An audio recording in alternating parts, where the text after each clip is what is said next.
Well, welcome back to my channel, guys. If you guys are tuning in for the first time, my name is Marish Pillai. In this channel, we talk about money, all things, but today I have a very interesting topic for y'all, man.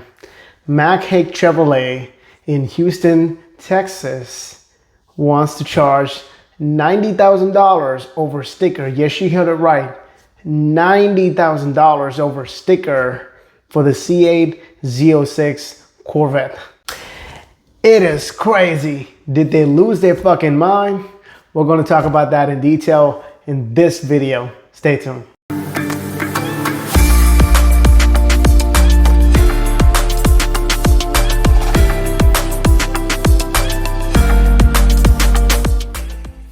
So there's a document that's circulating today that was from MAC HAIK Chevrolet in Houston, Texas. I'm going to read that document to you. It's related to the MSRP and the deposit details for a Z8 Z6. So let's get into it. So this document reads, in order to place a 2023 Corvette Z6 sold delivery order, MAC HAIK Chevrolet requires a $6,000 non-refundable deposit from the customer once your order is accepted by Chevrolet.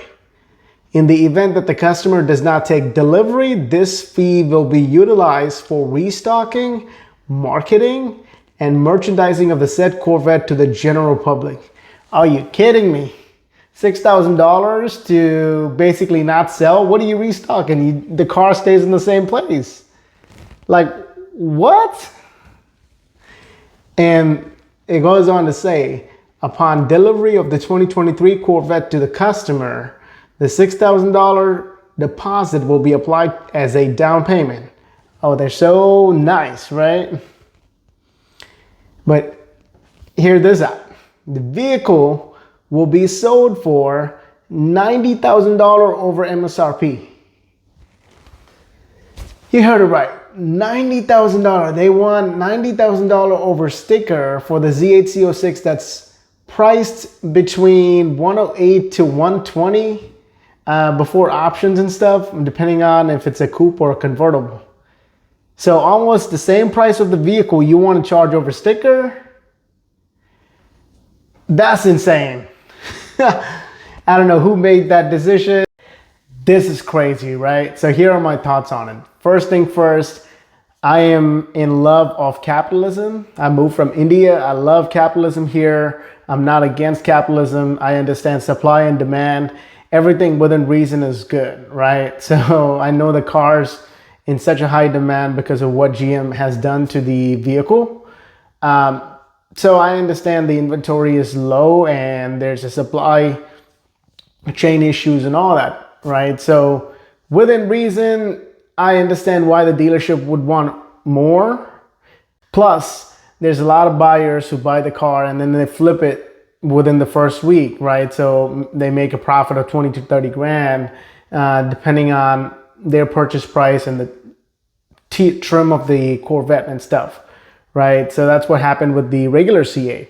But GM has found a measure to control that. Basically, they came out and said, we will void the warranty of the vehicle if you sold within the first year or something like that, right? So basically, that's a measure for people to not to just flip the car, right? And then price gouge, right? Price gouging is not good and GM did not want that. So they came up with this measure that controls the individual or private sellers and stuff, right? But they didn't come up with anything for dealerships, right? So that's my first problem with Chevy.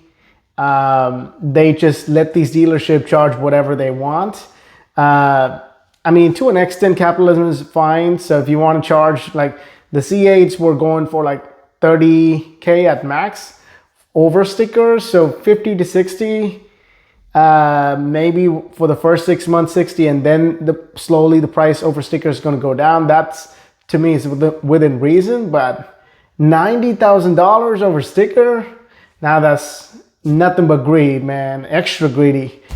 I know dealerships are scummy, but this is extremely greedy. And I know there's a lot of loyal customers to these dealerships that when they hear these type of news, they're going to be like, okay, I'm not going to do business with MAC HAIK Chevrolet from Houston, Texas. You know, that's a problem to the dealership, and they should have thought about that before releasing that statement. I don't know who leaked it, but it's out now. Everybody knows the dealership, and it's going viral, in my opinion. And people are not going to want to fuck with MAC HAIK Chevy dealership, not just the Corvette community, but people in general know that this dealership is screwing people and don't have any ethical or moral values. And so because of that reason, I'm not going to do business with this dealership, and I'm going to do business with a different dealership that's within the same area. You know, Houston is a popular city, so there's a lot of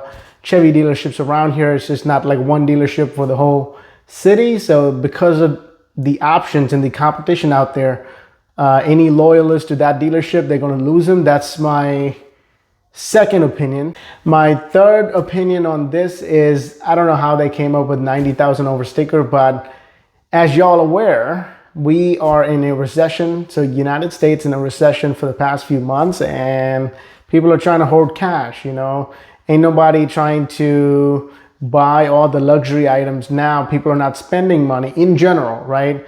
There are, of course, exceptions to the rule. There's people who have plenty of money to burn or buy different toys. I'm not talking about those people, but we are in a recession.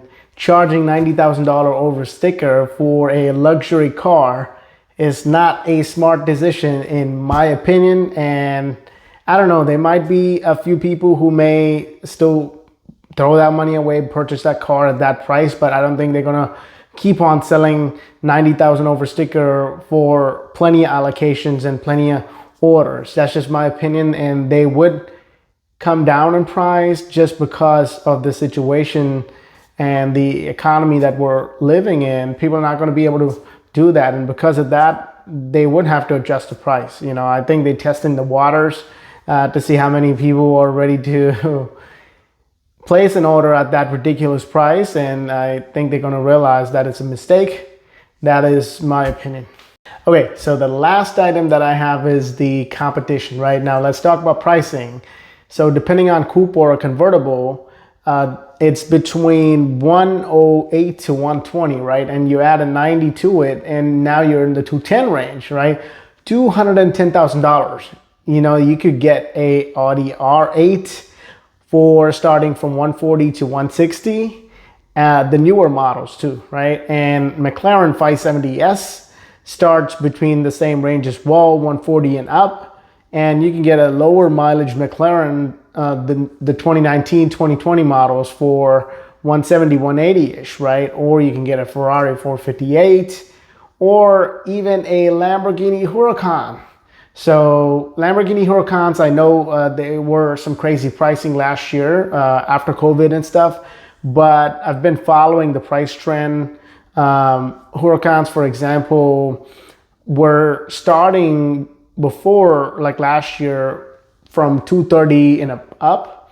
But now, because of recession and stuff, people are not spending money hoarding cash. Because of that, the price have gone down, and now I see a few starting at 210. I'm talking about lower miles too, like 30,000 miles, 40,000 miles for a 2015 or 2016 Huracans, right? So either I can pay Chevy, either I can pay $210,000 for a Chevy, or I can pay a little bit around the same price or pony up and add maybe 10, 20 more and get a Huracan, a Lamborghini Huracan with low miles and stuff for around the same price range. So now the competition is in this price range is going to be a lot, right? So people are going to think, right? So do I want a Chevy that's going to be very similar looking to a $60,000 car? Maybe a little bit of difference, but general population is not going to notice the difference, right? If a Z06 and my car pulls up at different times, the general population will think and look at it the same way. If for car enthusiasts, it's a different opinion, but that's just my opinion, right? So it could be a misrepresentation for a $60,000 car, even if you spend 210, right? So for those reasons, it's smart, in my opinion, to buy a competitive car which does not have a lower price model. So there's no Lamborghini that starts at 60K, right? So if you buy a Lamborghini Huracan, it's a guaranteed perceived value of 200,000 and up. So competition is high, and I don't think it's smart as a consumer to buy or to spend $200,000 for a Chevy.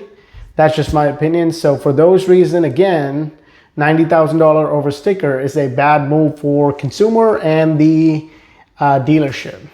So those are my thoughts about the situation. I appreciate all of you guys watching this video. With that said, I'm out, and I'll see y'all on the next one.